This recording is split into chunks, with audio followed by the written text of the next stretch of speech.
Hey, so you think you're a pretty law-abiding citizen, right?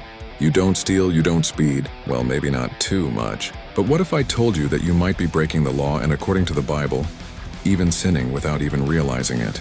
Yeah, you heard me. The Bible in Romans 13 says to be subject to the governing authorities. Basically, obey the laws of your country. The thing is, our country has some seriously weird old laws still on the books that nobody ever talks about. Let's dive into some of the forgotten laws you might be breaking right now. First up, let's talk about your Netflix password. In Tennessee, it's actually illegal to share your password for services like Netflix or HBO Max. The law was originally aimed at hackers selling passwords in bulk. But the way it's written, it could technically apply to you letting your buddy use your account.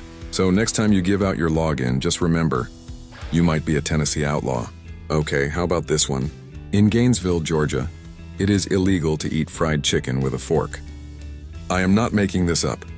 It was passed as a city ordinance back in 1961 as a PR stunt to promote Gainesville as the poultry capital of the world. They wanted people to appreciate their fried chicken the right way, with their hands.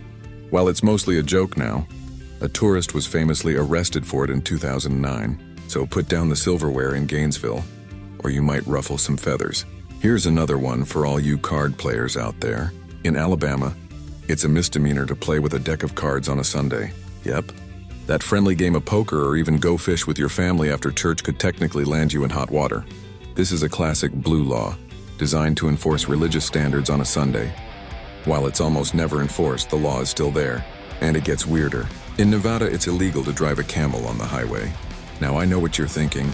Who is driving a camel on the highway? But this law dates back to the 1800s when camels were actually used for transport in the desert. They were eventually phased out, but the law, it stuck around. So if you're planning a desert road trip, maybe leave your camel at home. Look, are you going to get thrown in jail for sharing your Netflix password or eating chicken with a fork? Almost certainly not. But it's a fascinating and kind of hilarious reminder that the law is a living, breathing, and sometimes very strange document. And from a biblical perspective, it's a quirky little thought experiment.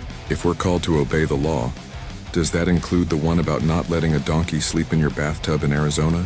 It just goes to show being a good citizen can sometimes be a lot more complicated and a lot funnier than you'd think. Stay safe out there, you potential lawbreakers.